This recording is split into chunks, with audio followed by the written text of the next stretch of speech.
Diz o texto sagrado: o fim de todas as coisas está próximo. Portanto, sejam criteriosos e estejam alertas. Dediquem-se à oração. Sobretudo, amem-se sinceramente uns aos outros, porque o amor perdoa muitíssimos pecados. Sejam mutuamente hospitaleiros, sem reclamação. Cada um exerça o dom que recebeu para servir os outros, administrando fielmente a graça de Deus em suas múltiplas formas. Se alguém fala, faça-o como quem transmite a palavra de Deus. Se alguém serve, faça-o com a força que Deus provê, de forma que em todas as coisas Deus seja glorificado, mediante Jesus Cristo, a quem seja a glória e o poder para todo sempre. Amém. Vamos orar.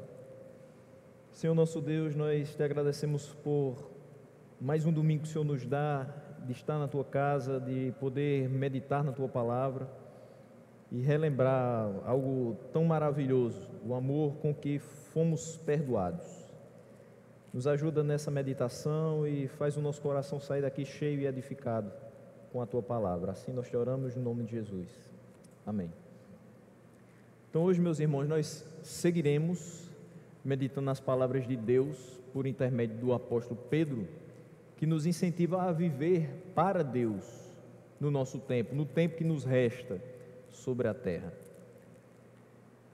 O texto começa dizendo que o fim de todas as coisas está próximo. O intervalo entre a primeira e a segunda vinda de Cristo é o tempo do fim. Então, se eu for considerar que Jesus morreu, ressuscitou, ascendeu aos céus, a partir dali nós temos o início do fim. Só que hoje, quase 2000 anos depois, o fim do fim está mais próximo do que nunca. Nós estamos às portas da eternidade. Quando Pedro diz o fim de todas as coisas está próximo, talvez aquelas pessoas que o escutaram, ou que leram as suas palavras, disseram: como as coisas podem estar no seu fim, se Cristo acabou de sair da terra? Não faz tanto tempo assim, Ele estava entre as pessoas. Não faz tanto tempo assim, os nossos antepassados escutaram a sua pregação. Como o fim de todas as coisas está próximo? Mas hoje faz muito mais sentido. Quando a gente vê o que tem acontecido, quando a gente vê as coisas que têm surgido no mundo, a gente diz: só pode ser o fim. A gente está caminhando para o fim de tudo.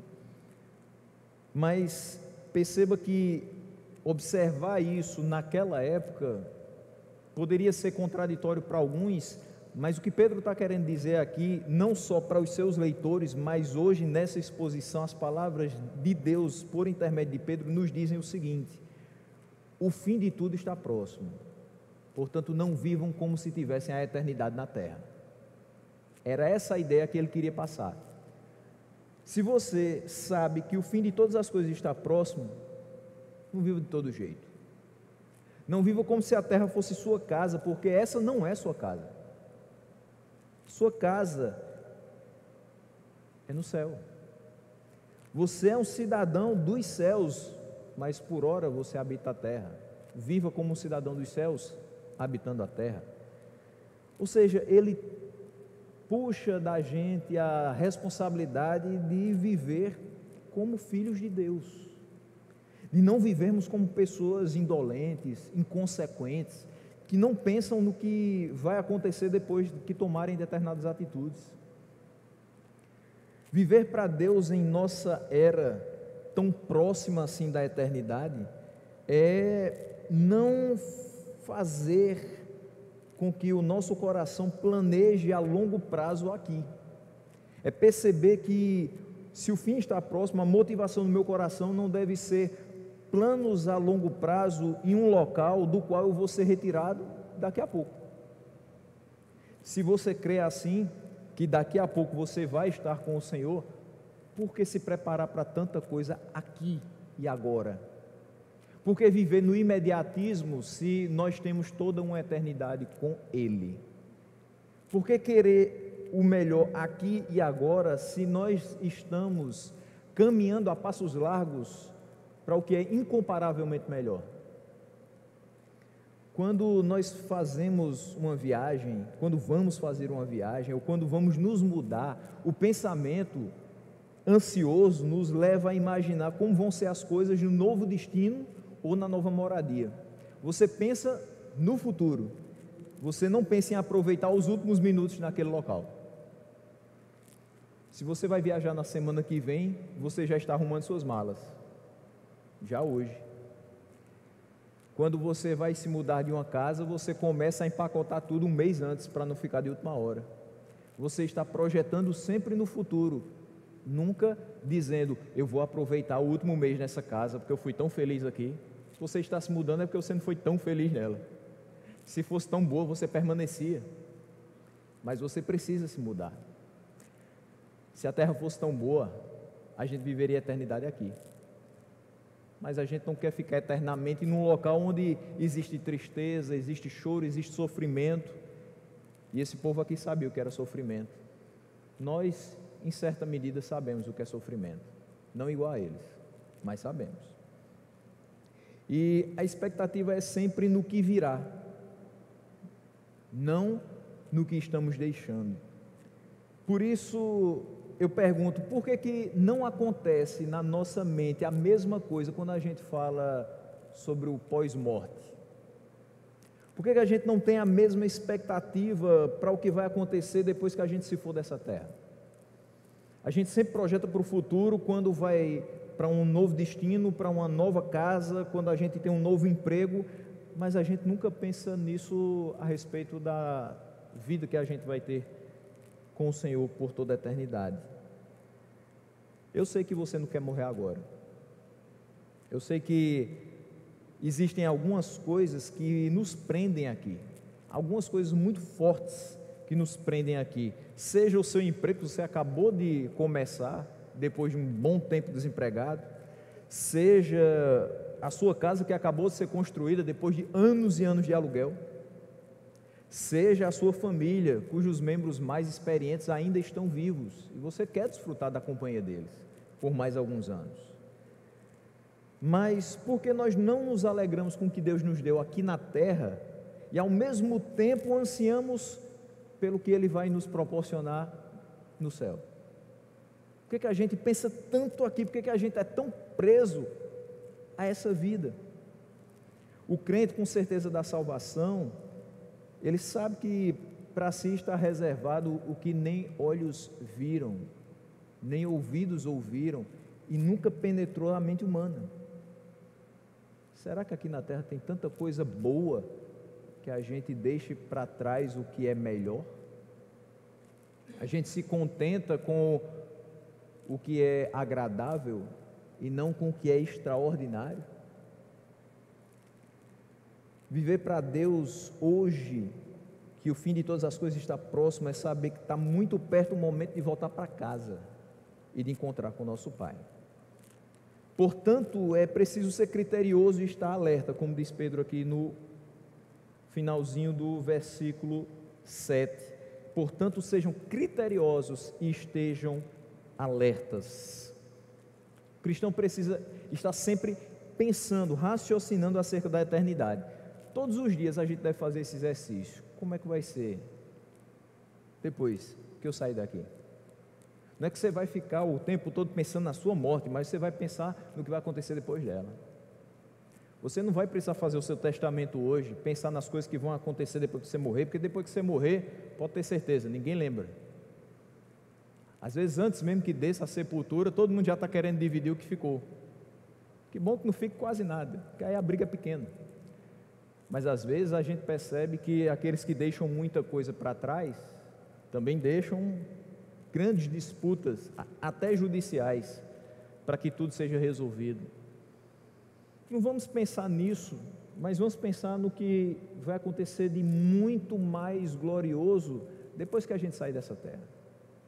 Principalmente depois que o nosso corpo for ressuscitado depois que a gente tiver esse corpo glorioso, que a gente tiver realmente recebido todas as condições para desfrutar de uma eternidade com Deus. O cristão precisa estar sempre pensando na eternidade, porque senão ele fica preso na terra e ele vive como um cidadão da terra. É por isso que a gente precisa pensar na eternidade, para tentar, com todas as forças, viver como cidadão dos céus e estabelecer uma forma de vida que vai ser caracterizada por pelo menos 3 coisas: sobriedade, maturidade e determinação. O cristão precisa dessas 3 características. Em tudo que a gente for fazer, a gente precisa avaliar: isso é para a glória de Deus? Eu preciso fazer tudo com sobriedade.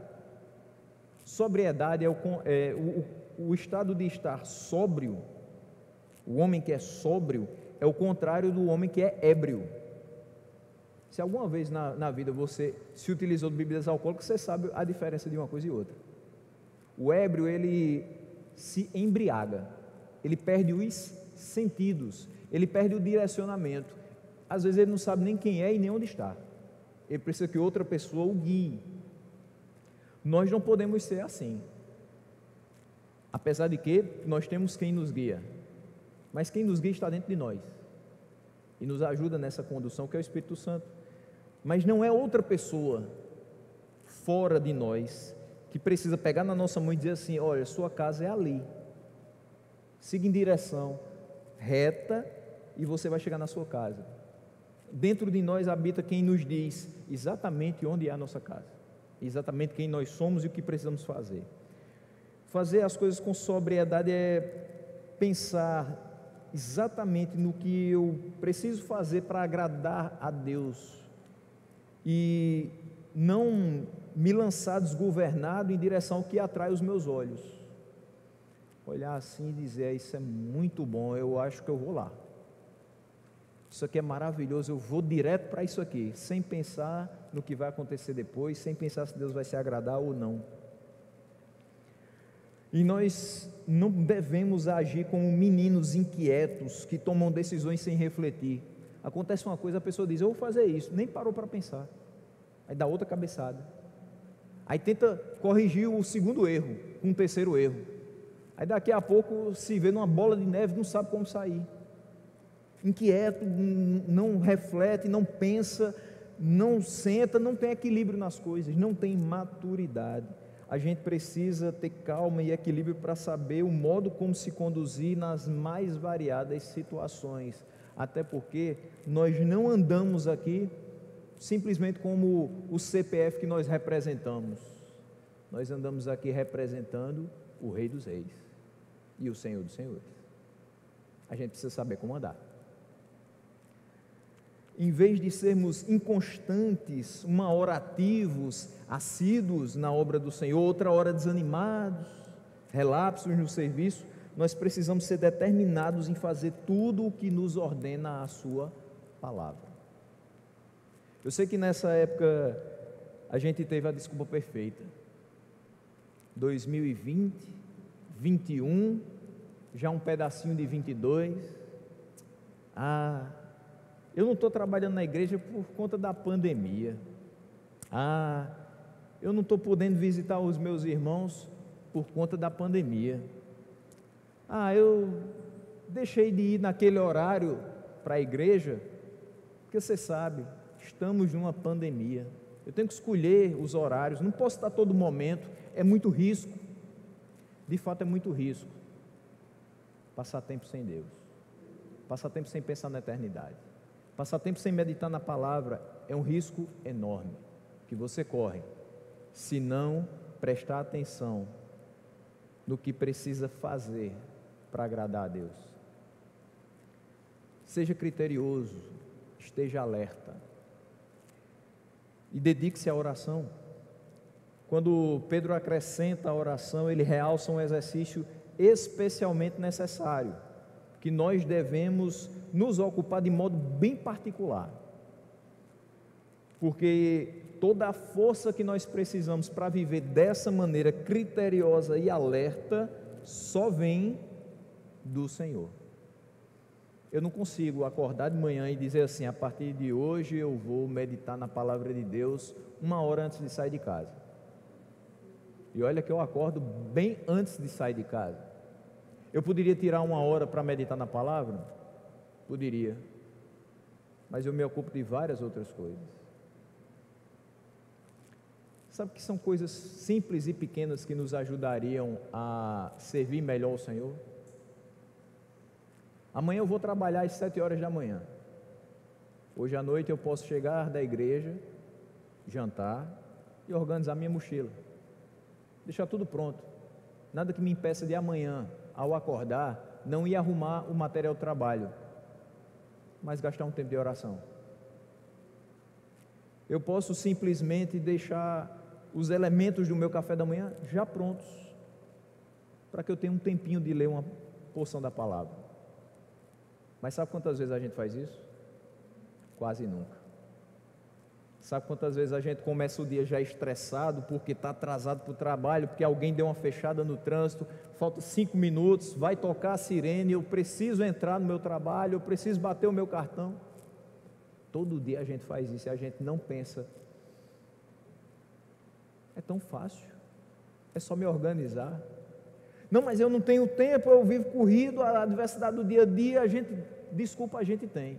A gente só não tem determinação para fazer. A gente precisa se dedicar à oração, porque sem ela não dá. Simplesmente não dá. Quanto menos a gente ora, mais problemas a gente tem e menos solução a gente encontra. Quanto mais a gente ora, mais problema a gente tem, mas mais solução a gente encontra. O versículo 8 nos diz: sobretudo, amem-se sinceramente uns aos outros, porque o amor perdoa muitíssimos pecados. Aqui não tem como dividir, porque é uma maravilha só. Esse versículo aqui vai nos fazer lembrar de algo que hoje a gente não pode esquecer de maneira alguma. Os homens que amam uns aos outros certamente vão, com bondade e cortesia, perdoar uns aos outros. Pedro aqui vai confirmar a sua exortação de que nada é mais necessário do que nutrir o amor entre as pessoas, o amor mútuo. Quem é que não tem muitas falhas? Se você disser que não tem pecado, você já está pecando, mentindo. Todos nós temos muitas falhas, muitas das quais nós nos envergonhamos, muitas das quais nós nos acostumamos a ter, e até fazem parte do que a gente chama de personalidade, que a gente diz que não muda de jeito nenhum, mas não tem nada que Deus não mude. Mas se todos nós temos muitas falhas, todos nós precisamos de perdão.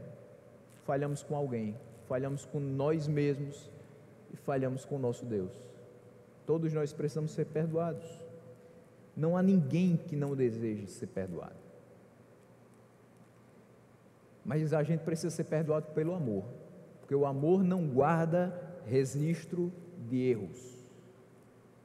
Escute bem, o amor não guarda registro de erros, mas perdoa em resposta ao perdão de Deus. Provérbios 10, 12 nos diz que o ódio provoca dissensão, contenda, problemas, mas o amor cobre todos os pecados. Mateus 18, 21, 22, o mesmo Pedro que escreve aqui, se aproxima de Jesus e pergunta: Senhor, quantas vezes deverei perdoar o meu irmão quando ele pecar contra mim? Até 7 vezes? Jesus respondeu: eu lhe digo não até 7, mas até 70 vezes 7. Jesus aqui não estava dizendo: Pedro, faça curso de aritmética, faça curso de álgebra, multiplique 70 vezes 7, encontre 490 e comece a riscar nas paredes, na pedra ou em qualquer pergaminho quantas vezes o seu irmão pecou contra você. Quando chegar em 491, deixe de perdoar. Ele estava querendo dizer infinitas vezes. Quem ama, perdoa e não registra aquela falha, não lança em rosto depois, não fica dizendo: eu perdoei você naquele dia, mas é duro de esquecer, né? De fato é duro de esquecer determinadas coisas, e perdoar não é esquecer o que aconteceu. A gente não fica com amnésia do dia para a noite. A gente lembra. Perdoar é de fato você lembrar, mas aquilo que você lembra não dói mais. Você convive bem com aquilo, a ponto de você estar com aquela pessoa que pecou contra você e não ter problema algum. Eu considero uma das coisas mais difíceis que a gente precisa fazer na vida. É o recomeçar, é o colar o cristal, é o juntar os fragmentos de uma relação quebrada pela traição da confiança, por uma palavra mal colocada, e você dizer, está tudo certo, até melhor do que antes. Muito difícil. Mas quem ama com o amor de Deus, perdoa em resposta ao perdão que recebeu de Deus.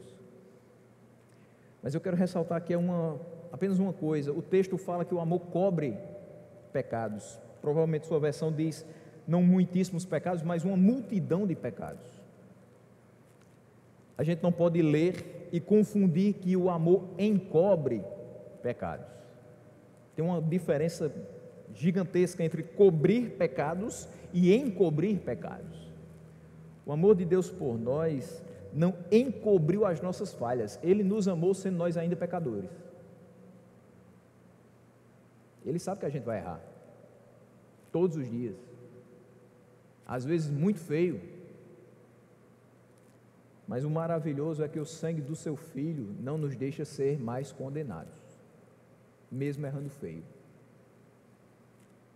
mesmo às vezes fazendo coisas que a gente não vai se orgulhar delas, mesmo fazendo coisas que a gente vai passar a vida inteira dizendo, se eu fosse Deus eu não te levava para o céu. Ainda bem que nós não somos Ele. A sua misericórdia se renova a cada dia, e sempre quando pecamos, temos em Cristo o nosso advogado, e no nosso Pai, um ser extremamente misericordioso, que continua a nos amar, apesar de nós. Quem ama de fato corrige, quem ama cobre os pecados e corrige, quem ama exorta para ver o outro acertar. Às vezes um filho olha para o pai e diz assim, você reclamou comigo, você não me ama mais? Certamente você já escutou isso do seu filho, ou você enquanto filho falou isso para o seu pai. Você reclamou comigo, você falou comigo de uma forma que eu acho que você não me ama mais. Pelo contrário, foi justamente porque ele exortou que ele ama. Quem ama quer ver o outro acertar, não reclama porque quer reclamar ou porque nasceu para reclamar, é porque quer ver o outro sair do erro, da prática do pecado e acertar novamente o alvo. E não nos é permitido viver na prática do pecado, depois que nós fomos perdoados por aquele que é o amor. Deus é amor, e Ele nos perdoou.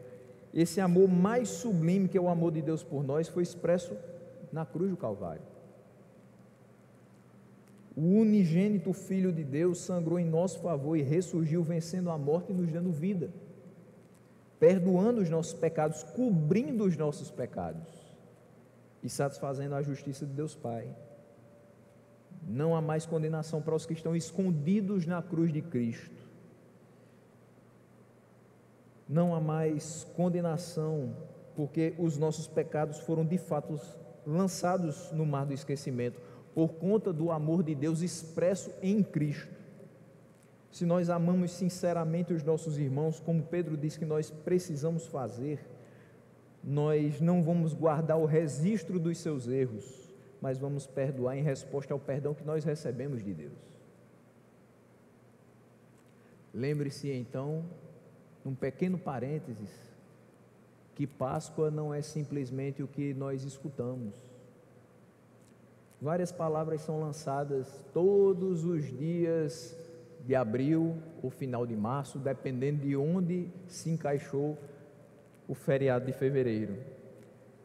Mas, independente do que você escute, lembre a partir de hoje que Páscoa representa perdão.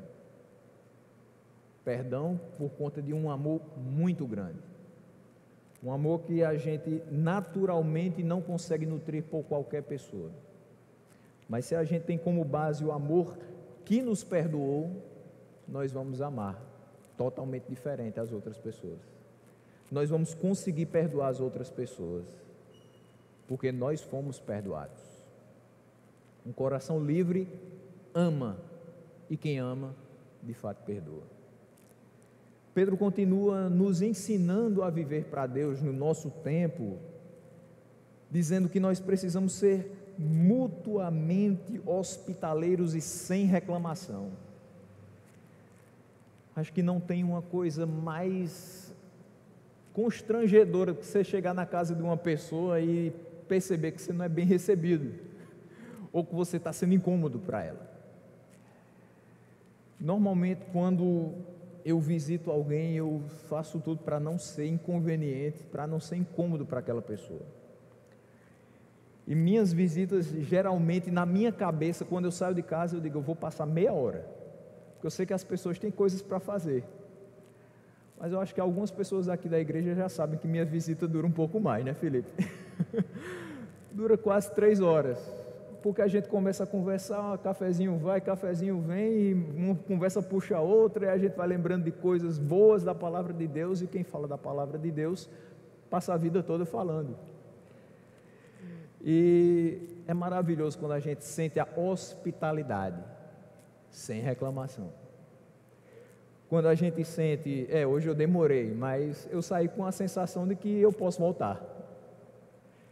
Eu demorei, mas eu saio com a sensação de que eu fui bem-vindo. Isso é muito bom, porque se aquela pessoa for na minha casa, eu vou receber da melhor maneira possível. Eu vou tentar fazer até melhor do que ela fez por mim.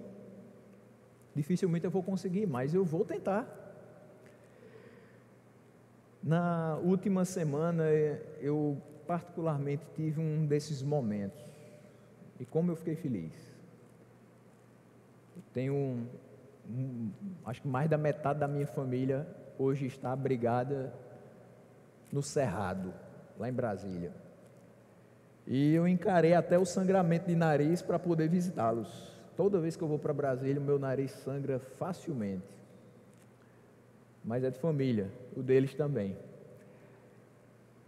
E exatamente uma semana eu tive a oportunidade de sentar com meus familiares, juntamente com a Angélica, a gente fazendo 8 anos de casado, e eu olhando ali quantas pessoas saíram lá de longe, porque lá tudo é longe, só para nos ver. Então uma prima minha saiu 40 quilômetros de distância, foi ver a gente. Já tinha almoçado, sentou, comeu de novo. Depois fomos visitar outro primo, 30 e poucos quilômetros de distância, fez um churrasco para a gente que a gente não merecia, mas a gente recebeu.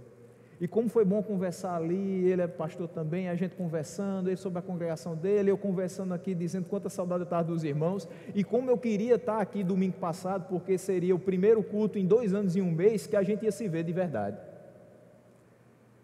Como eu tinha a expectativa de perceber a reação dos irmãos sem precisar aprender a ler olhos, porque a gente aprendeu a ler os olhos e perceber se os irmãos estão interagindo ou não, mas agora a gente não precisa mais, porque agora a gente se vê por completo, respeitando quem também continua a usar, porque se tornou facultativo e não proibitivo, então sem problemas. Mas como foi bom ser bem recebido, como foi bom notar que somos de fato uma família, mesmo eu tendo ficado 16 anos sem aparecer, muito tempo, longe daquela cidade. Me lembro perfeitamente que cheguei lá com mais cabelos, com menos peso, mas com a sensação maravilhosa de poder estar no meio de pessoas hospitaleiras. Não me senti constrangido por qualquer coisa, e é assim que deve ser a família de Deus. A gente deve se sentir à vontade uns com os outros, ser hospitaleiros uns com os outros e sem reclamação, sem murmuração.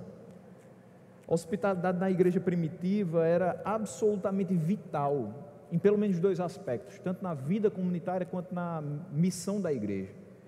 Hospedar missionários cristãos era uma tarefa importante que todo cristão tinha. Ele precisava não somente abrir o seu coração para os irmãos e amá-los sinceramente, mas também abrir sua casa. É fato que alguns de nós, e eu me incluo nisso, temos casas muito pequenas, não dá para hospedar ninguém, a não ser que a pessoa fique na sala. Mas se o nosso coração está aberto, eu tenho certeza que a hospedagem no meio da sala vai ser extremamente gratificante para quem ficar lá. Porque não adianta ter uma mansão se o seu coração é fechado. O hospedar, o receber, é muito menos relativo ao tamanho do espaço que você tem e às condições financeiras de oferecer uma determinada refeição, e muito mais referente à quantidade de amor que você tem dentro do coração para ofertar à pessoa que chega até você. Hospedar os missionários cristãos naquela época era um santo tipo de bondade. Você mostrava que era realmente uma pessoa muito boa, que você abria as portas da sua casa para pessoas que você talvez nem conhecia, mas você sabia que estavam fazendo a missão de Deus. Então o cristão, ele abre não apenas o seu coração, mas ele abre a sua casa. O cristão é alguém que tem o coração aberto e a casa aberta.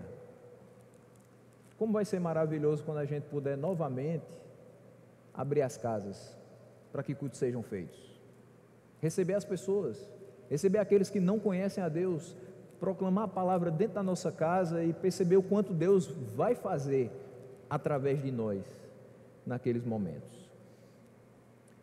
Não basta abrir a casa, meus irmãos, você precisa fazer isso com alegria e com tranquilidade, sem murmuração. O aspecto mútuo dessa hospitalidade vai revelar que, assim como nós temos a porta aberta a nós, nós precisamos abrir a outros, dentro das nossas possibilidades e limitações, de modo que ninguém requeira do outro mais do que ele está preparado para ofertar. E eu acho maravilhoso também quando você entra na casa de uma pessoa e ela diz assim: não repara a bagunça não, faz parte. Olha, é porque eu acabei de tirar as roupas aqui do varal, estão aqui em cima do sofá, mas daqui a pouco eu vou arrumar. Não se preocupe, na minha casa está igual. Isso é bom porque isso mostra que a gente tem cumplicidade, que a gente tem vínculo, que a gente é a mesma coisa. Não interessa se sua casa cabe 10 carros, e se a minha não cabe carro nenhum. O que interessa é que a gente mutuamente se recebe e se ama. O versículo 10 nos traz o seguinte: cada um exerça o dom que recebeu para servir os outros, administrando fielmente a graça de Deus em suas múltiplas formas. É necessário lembrar a esse ponto que tudo isso que nos é requerido mesmo em tempos de sofrimento. O povo que recebeu essa carta, o povo destinatário da carta, sofria. A gente não sonda o coração de ninguém. Às vezes você está aí sentado, reagindo à pregação, às vezes se emocionando com ela, às vezes se empolgando com ela, às vezes se entristecendo com alguma coisa, lembrando de alguma coisa. A gente não sabe que tipo de sofrimento você passa. Pode ser que entre nós alguém sofra de forma muito pesada, exatamente hoje. Mas isso não quer dizer que se justifica qualquer tipo de murmuração em nós, qualquer tipo de insatisfação em nós. Pelo contrário, o sofrimento tem os seus propósitos e as suas utilidades. O sofrimento nos ajuda a colocar os dons que Deus nos deu a serviço do povo, a serviço do seu povo. O propósito do sofrimento nesse texto é servir uns aos outros, de acordo com o dom que nós recebemos. É fazer com que a nossa vida deixe de ser egoísta. Você recebeu tanto e você guarda só para si. Eu sou abençoado, minha família é abençoada, minha família é edificada com o conhecimento que nós temos, Deus tem nos abençoado. Sim, e o irmão? O irmão tem uma vida terrível, porque não tem tido da sua parte palavras de incentivo, de ânimo, de conforto. A gente não conheceu a palavra de Deus, a gente não foi salvo, Cristo não morreu e ressuscitou por nós para que a gente ficasse calado e deixando o irmão viver a sua vida sofrida sem que a gente fizesse qualquer coisa por eles. Pelo contrário, a gente foi salvo para se tornar dispenseiros da graça multiforme de Deus. O sofrimento tem uma utilidade que é calar as nossas murmurações, ao nos lembrar que nós não damos do que é nosso, mas somente ministramos o que Deus nos confiou. Você, invariavelmente, quando vai visitar uma família enlutada, você sai muito mais confortado do que você imaginava, porque você pensa que vai lá para levar algum conforto. Em alguns momentos você sai dizendo assim: eu pensei que eu ia trazer alguma coisa para eles, eu estou saindo com muito mais. Você pensa em dizer 1001 coisas, você prepara o discurso, você tenta encaixar as palavras de uma forma que aquela pessoa que está chorando, pelo menos faça um ar de riso para você e você diga: está tudo bem. Ela sabe que Deus conforta. E é você que sai confortado pela confiança que aquela pessoa tem. Claro que eu estou falando de pessoas que confiam em Deus, pessoas que foram regeneradas, de pessoas que entendem que o sofrimento tem um propósito, vários propósitos. Os principais: nos fazer amadurecer e servir uns aos outros com os dons que Deus nos deu. Muitos dons são subutilizados ou até são negligenciados por nós, mas o dom de assistência, de misericórdia, deveria ser um dos mais concorridos, porque tem muita gente precisando, todos os dias. Mas as alas zeraram, os leitos não estão mais ocupados. Nós estamos agora flexibilizando tudo, porque está tudo muito tranquilo. Pessoas continuam sofrendo, pessoas continuam chorando, pessoas continuam precisando de um ombro amigo, de uma mão estendida, de um afago, de uma palavra vinda de Deus, uma palavra de amor, uma palavra que não julgue, que apenas chore junto, para no momento certo, pelo poder de Deus, poder sorrir junto. Os problemas não se acabaram, os sofrimentos não cessaram, mas vamos utilizá-los para servir uns aos outros com o dom que Deus nos capacitou. Ao recebermos dons, nós nos tornamos dispenseiros da graça de Deus e devemos ser esses dispenseiros com toda a fidelidade. O alvo dessa tarefa é sempre a glória de Deus, mas também a exaltação de Cristo e a edificação dos irmãos. E ele vai falar aqui de duas formas principais da gente fazer isso, da gente ser dispenseiro da graça de Deus, servir os irmãos com o dom que Deus nos deu. Versículo 11 diz: se alguém fala, faça-o como quem transmite a palavra de Deus, ou segundo os oráculos de Deus, em outras versões. E ele segue dizendo: se alguém serve, faça-o com a força que Deus provê, de forma que em todas as coisas seja Deus glorificado mediante Jesus Cristo, a quem seja a glória e o poder para todos sempre. Se alguém fala, o ofício da instrução na igreja é um caso notável do favor divino. Nós não somos dignos de olhar para essa palavra, quanto mais de ministrar essa palavra. Se a gente for olhar exatamente o que a gente faz, o que a gente deixa de fazer, a forma como às vezes negligentemente a gente vive, como é que eu teria condições de pegar essa palavra e expor a qualquer pessoa e dizer: faça isso, faça aquilo, se às vezes eu não faço? Mas é interessante que todas as vezes que a gente recebe essas pancadas santas da palavra de Deus, a gente se corrige para poder corrigir outros, a gente se conserta para que o Espírito corrija outros, conserte outros através da pregação, a gente se reveste de diligência na nossa vida para que outros possam também seguir na mesma diligência em servir com fidelidade e integridade ao Senhor. Então, se alguém fala sobre a palavra de Deus, se alguém instrui na igreja, pode ter certeza, não é por ele, é por Deus. Não é pela capacidade, pela muita inteligência, pelos anos de estudo, pela quantidade de livros que tem em sua biblioteca pessoal. mas é porque o Espírito lhe capacita a isso. É favor divino, é graça. Ele ordena expressamente aos chamados para esse ofício que hajam fielmente. Deus não quer performance no púlpito, quer fidelidade. Deus não quer shows, Deus quer fidelidade. Deus não quer retórica, oratória bonita, palavras que você precisa pegar um dicionário para saber o que é que a pessoa está falando. Ele quer que sejamos fiéis. Portanto, aquele que fala legitimamente nomeado por autoridade pública, fale segundo os oráculos de Deus, fale como quem transmite a palavra de Deus. Hoje pela manhã eu me exercitei dessa maneira. Comecei o dia escutando a palavra.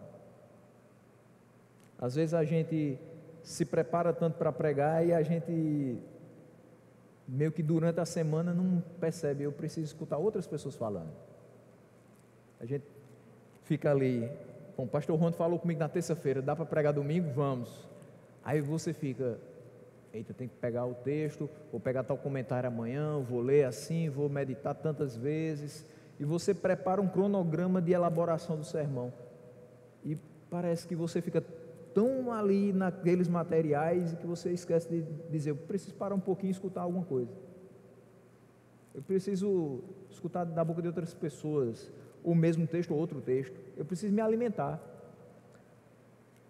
Não que a gente não tenha alimentação, aqui a gente tem até uma quantidade muito boa, mas é fato que quanto mais melhor. E eu escutava hoje pela manhã pastor Calvino na Presbiteriana Central, falando no culto da ressurreição. Não tem como você falar da palavra de Deus e depois ficar com cara de paisagem. Não tem como você escutar que Jesus Cristo morreu e ressuscitou por você e permanecer do mesmo jeito. Não tem como você escutar que você vai ressuscitar para viver com Deus eternamente e isso não mexer com você. Não tem como você falar da palavra de Deus e aquilo dali não ferver dentro do seu coração, porque se isso não acontecer, algum problema muito grave tem. Quem fala da palavra de Deus precisa falar como realmente quem está transmitindo uma mensagem extremamente preciosa, porque é isso que ela é. A responsabilidade de quem fala é enorme. O cristão não gera mensagem, ele transmite. Não é da minha cabeça, não é do meu entendimento, não fui eu que preparei isso aqui, foi Deus. Então eu preciso transmitir a palavra de Deus. O pregador é aquele que primeiramente escuta a Deus e depois fala aos homens. Se alguém serve, continua Pedro, faça-o com a força que Deus provê. Ou seja, que ele ministre em conformidade com o poder de Deus. Dá para você chegar aqui e simplesmente dizer, meus irmãos, nós vamos hoje falar de tal texto, está aqui os slides, vocês vão acompanhando, como se alguém estivesse apresentando uma monografia, ou uma dissertação de mestrado, ou uma tese de doutorado, ou um trabalho da escola. O que a gente transmite aqui é a palavra de Deus, da qual depende o seu futuro eterno, o seu destino eterno. Porque se você crê nessa palavra e no Deus dessa palavra, você vai ter vida eterna. É isso que diz João 3,16. Mas se você não crê, Marcos 16 também vai dizer que você está condenado. Então, se é algo de que depende salvação e condenação, não tem como falar de outra maneira a não ser com responsabilidade e conforme o poder que Deus nos dá. Nada considere como sendo seu, mas humildemente preste serviço a Deus e à sua igreja. Nós fomos chamados para servir a Deus e servir a igreja de Deus. Quem subir ao púlpito ou for ordenado ao ministério pensando em ser servido, entrou errado. Pensou errado, está no lugar errado. Nós estamos aqui para ser servidos. mas para servir. É uma vida de renúncia, mas não só nós, isso vale para todos, porque todos nós fomos chamados a transmitir a palavra de Deus, todos nós fomos chamados a servir uns aos outros com os dons que Deus nos deu. Então todos nós fomos chamados a também renunciar a nós mesmos, carregar nossa cruz e seguir a Ele, fazer o que Ele nos mandar, prestar um serviço a Ele e à igreja dEle, isso de forma que em todas as coisas Deus seja glorificado. Deus nos adorna com os seus dons para que a sua própria glória seja manifesta em toda parte. Por onde você andar, é alguém que faz a vontade de Deus, é alguém que serve a Deus, é alguém que tem as características de Deus, é alguém que recebeu de Deus alguma coisa para servir aos outros. Deus é glorificado quando a gente é reconhecido assim. Deus é glorificado quando alguém olha para a gente e diz assim: você é crente? É? Às vezes sem você nem abrir a boca, às vezes por uma atitude sua a pessoa diz assim: é uma coisa diferente, ele não é igual a gente. Eu não sei como é que ele faz isso, mas é interessante. Eu queria saber como é que ele consegue viver no meio do sofrimento e ainda sorrir. Eu queria saber como é que a pessoa sofre e ainda dá glória a Deus, porque eu já estaria desesperado. Mas sabe por que a gente não se desespera? Sabe por que a gente sofre e sorri? Porque a gente tem a Deus, porque a gente sabe o que foi feito por nós. Nós, em toda e qualquer situação, precisamos manifestar algo que glorifica a Deus, fazer algo que glorifica a Deus, e todo e qualquer poder para ministrar só vem de Deus por meio de Cristo. Cristo é a cabeça com a qual todo o corpo está conectado por juntas e ligamentos, e Ele produz crescimento no Senhor, conforme Ele supre energia a cada membro. Quem prega depende de Deus, prega no poder de Deus, para a glória de Deus. E ele termina dizendo: a quem seja o louvor ou glória para todos sempre. Deus, com justiça, reivindica toda a glória. Num dia como hoje, vamos fazer esse exercício, vamos passar longe do chocolate. Ele reivindica toda a glória para Ele, com justiça. Não foi o coelhinho que subiu, morreu e ressuscitou, foi Cristo. Ensinemos isso a nossas crianças, jovens, adultos, todos. Toda a glória é para Ele, porque foi Ele que nos mostrou um amor que perdoa, foi Ele que nos mostrou como devemos viver, para que Ele mesmo seja glorificado. Através dessa palavra, Pedro nos relembra: Jesus morreu e ressuscitou para que a gente viva dessa maneira. A vida que Ele nos deu deve ser assim. De outra maneira, ela não tem sentido, ela não tem valor. Eu quero concluir apenas falando algumas questões, só reforçando o que já foi dito. Jesus morreu e ressuscitou para que tivéssemos vida. Então honremos a Ele com as nossas vidas, sendo criteriosos e sóbrios nas nossas palavras e nas nossas atitudes. O cristão deve saber como sair, como entrar. Em todo lugar onde ele passar, onde pisar a planta do seu pé, lembre-se, está aqui um embaixador dos céus, está aqui uma pessoa que está transmitindo a palavra de Deus. Não posso me comportar de outra maneira que não seja para a glória dele. Amemos com sinceridade, perdoando aos nossos ofensores, em resposta ao perdão que nós recebemos de Deus, por intermédio do sacrifício de Jesus. Quando a gente lê ali Mateus 6, do 9 ao 13, que a gente se encontra assim: perdoa-nos as nossas ofensas, assim como nós perdoamos aos nossos ofensores. A gente pede que Ele perdoe, a gente precisa perdoar também, com o mesmo perdão que Ele nos dá. Como é que a gente faz isso? quando a gente consegue externar o amor com que Ele nos amou. Sejamos hospitaleiros, recebamos bem aqueles que adentram as portas da nossa casa. Que todo mundo se sinta à vontade com a gente, sem ficar cheio de nome-toques. Que a pessoa entre na sua casa e se sinta como de casa, de verdade. Até porque a gente vai habitar a mesma casa. A mesma. Não vai ter parede de divisão não, viu? A gente vai conviver por toda a eternidade. Então, se você tem alguma coisa contra qualquer pessoa, conserta logo. Se perdoem e se amem, porque nós vamos ser vizinhos para sempre. A convivência tem que ser amigável, tem que ser boa, e vai ser, porque o dono da casa é Deus. Sirvamos a Deus e ao seu povo com tudo o que Ele nos deu, nossos dons e nossos talentos, sejam única e exclusivamente para a promoção da sua glória, hoje e para todo sempre. Amém?